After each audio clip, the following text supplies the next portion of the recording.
अब इस आइलैंड में गर्मी बहुत होती है और एमा फुल पैंट नहीं पहन सकती और वो पैंटी पहनकर भी नहीं रह सकती, तो वो अपनी फुल पैंट को काट के शॉर्ट कर लेती है। इसके बाद एमा देखती है कि डीन उस झोपड़ी में आकर सो रहा है, तो वो भी उसके पास आकर सो जाती है। तभी अचानक डीन एमा की तरफ मुड़ता है और उस पर हाथ रख देता है, पर एमा को ये अच्छा लगता है और वो कुछ नहीं कहती। फिर अगले दिन जब एमा वाटरफॉल में नहा रही होती है, तब डीन आकर उससे सनस्क्रीन मांगता है, तो एमा डीन को कहती है कि मैं यहाँ नहा रही हूँ, तुम दूसरी तरफ जाओ। तो डीन कहता है कि तुम ही ने तो मुझे यहाँ पहरेदारी करने के लिए कहा है। ये सुन के एमा कहती है कि इस आइलैंड में कोई और भी है, इसलिए मैंने कहा। थोड़ी देर के बाद रात होने वाली है और एमा डीन को बता रही होती है कि वो अपने परिवार को बहुत याद कर रही है। तभी डीन को वहाँ पर किसी इंसान की खोपड़ी मिलती है, तो एमा उसे देखकर बहुत डर जाती है और कहती है कि ये भी हमारी तरह शायद यहाँ फंस गया होगा और इसकी ये हालत हो गई और अब हमारी हालत भी शायद इसी के जैसा हो जाएगा। पर डीन उसे कहता है कि ये शायद कोई मछुआरा या फिर कोई स्मगलर होगा जो यहाँ आकर मर गया था, लेकिन हमारे पीछे हमारे पेरेंट्स हैं और हम यहाँ अकेले नहीं हैं। और उसे विश्वास दिलाता है कि अगर हम एक दूसरे के साथ ऐसे ही देते रहेंगे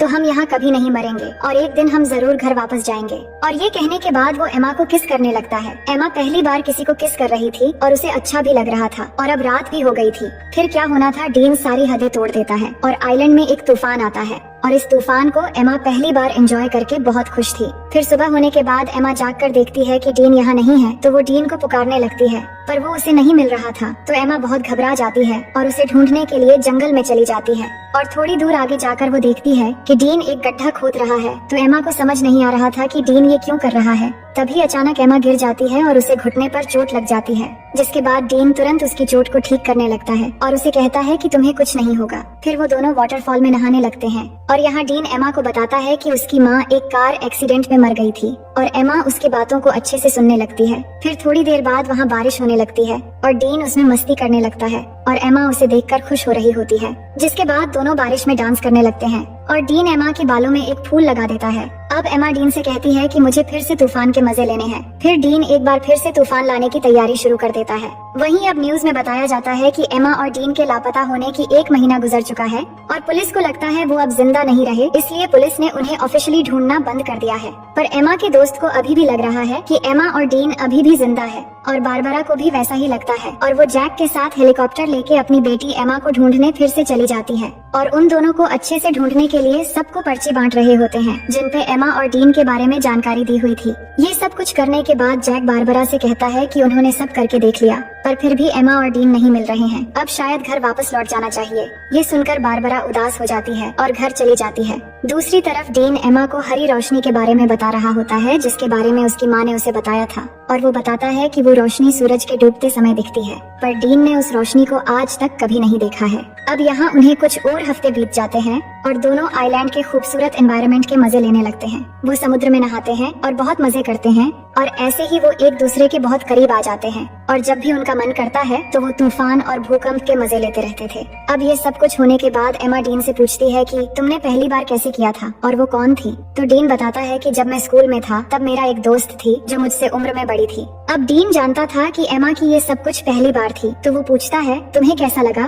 तो वो बताती है कि अच्छा था, लेकिन तूफान की वजह से गलत जगहों पर रेत चली गई। इसके बाद एमा कहती है कि मुझे और एक्सपीरियंस करनी है, तो डीन कहता है कि ठीक है। अब आगे हम देखते हैं कि दोनों जंगल में जाते हैं कुछ फल लाने के लिए और डीन थोड़ी आगे जाकर फल तोड़ने लगता है। तभी अचानक उन्हें एक प्लेन की आवाज सुनाई देती है, तो दोनों खुली जगह की तरफ भागने लगते हैं और डीन जल्दी से आकर उस प्लेन को सिग्नल देने के लिए एमा की बैग में फ्लेयर गन ढूंढने लगता है, पर उसे वो नहीं मिलती। लेकिन तब तक वो प्लेन उनसे बहुत दूर चली जाती है। फिर एमा फिर से उस फ्लेयर गन को ढूंढने लगती है, पर उसे भी नहीं मिलती। तो एमा को लगता है कि उस आइलैंड पर कोई और भी है जो उनके चीजें चुरा रहा है। फिर आगे हम देखते हैं कि कुछ दिन और बीत गए हैं, पर उनके ऊपर से अब तक सिर्फ एक ही प्लेन गुजरा है और कोई भी उन्हें बचाने नहीं आया है। दोनों झोपड़ी में बैठ के बात करने लगते हैं कि उन्हें अब घर वापस जाने की उम्मीद छोड़ देनी चाहिए और यहाँ जंगल में पूरी तरह एक दूसरे के साथ बिताने का फैसला कर लेना चाहिए। तभी अचानक डीन को किसी जानवर की आवाज आती है, तो डीन जंगल में जाता है उस जानवर को ढूंढने के लिए। तो एमा को डीन की चिंता होने लगती है, तो वो भी उसके पीछे चली जाती है और वही डीन जैसे ही थोड़ा आगे जाकर देखता है तो वहाँ एक ब्लैक पैंथर होता है, जिसे देखते ही वो भागने लगता है और भागते भागते काफी दूर जाने के बाद वो अचानक जमीन पे गिर जाता है। और एमा भागती हुई जब डीन के पास पहुँचती है तो वो देखती है कि डीन के पास खून से लथपथ एक चाकू है और उसने एक ब्लैक पैंथर को मार दिया है। फिर आगे हम देखते हैं कि एमा और डीन के सभी दोस्त और पेरेंट्स उनके बिना ही अपनी जिंदगी की शुरुआत कर लेते हैं। और यहाँ एमा और डीन ने भी आइलैंड पर जीना सीख लिया है और इधर ही अपनी जिंदगी गुजारने का फैसला कर लिया है, क्योंकि उन्हें जो उम्मीद थी कि उन्हें कोई बचाने आएगा वो भी अब खत्म हो चुकी थी। उन्होंने शिकार करना भी सीख लिया है और यहाँ पर झोपड़ी बनाकर रहते हैं और सभी उम्मीदें छोड़कर खुशी से एक दूसरे के साथ देते हुए दिन गुजारने लगते हैं। फिर एक दिन एमा उल्टियाँ करने लगती है तो डीन ये देखकर उसे पूछता है कि क्या तुम प्रेग्नेंट हो?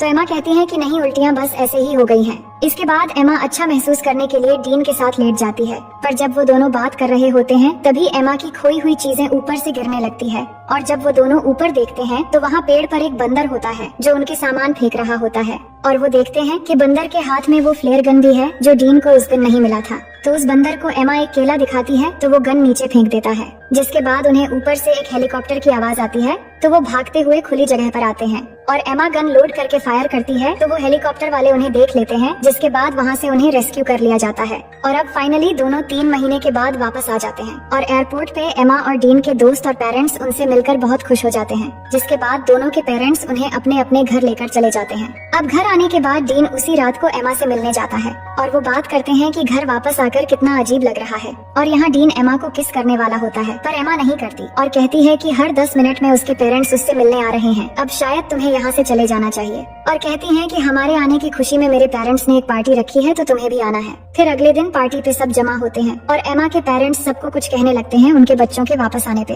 इसके बाद स्टेसी डीन से पूछती है कि तुम सबके साथ क्यों नहीं हो? तो डीन कहता है कि मुझे सबसे घुलना मिलना अच्छा नहीं लगता। इसके बाद डीन एमा को उसके साथ आने के लिए इशारा करता है पर एमा नहीं आती और उसे अनदेखा कर देती है और ये देखकर डीन पार्टी से चला जाता है। इसके बाद सभी चीजें पहले की तरह हो जाती हैं और एमा आइलैंड से वापस आने पर वो बहुत फेमस हो जाती है, पर डीन अभी भी अकेला ही रहता है और जब भी एमा और डीन एक दूसरे के पास से गुजरते हैं तो वो बस एक दूसरे की तरफ ही देखते हैं। फिर कुछ दिन बाद एमा डीन को कॉल करती है पर डीन कॉल नहीं उठाता। उसके बाद हम देखते हैं कि एमा के रूम में स्टेसी जाती है और उसे कहती है कि तुम्हारे लापता हो जाने के बाद हमने तुम्हें बहुत मिस किया और मॉम डैड भी बहुत परेशान थे। हमने तो सोच लिया था कि शायद हमने तुम्हें बिल्कुल खो दिया है, लेकिन आज हम सब अच्छे से एक साथ हैं और बहुत खुश है। फिर एमा स्टेसी से कहती है कि तुम मेरी बहुत अच्छी बहन हो और फिर वो दोनों एक साथ प्रॉम पार्टी में जाने का डिसाइड करते हैं। दूसरी ओर हम डीन को देखते हैं जो अपनी माँ के कब्र पर जाता है और अपनी माँ को मिस करते हुए बहुत रोता है। अब प्रॉम पार्टी की रात डीन टीवी देख रहा होता है तो उसके पिता उसे पूछते हैं कि क्या पार्टी में तुम मेरे कोट पहनकर जाना चाहोगे?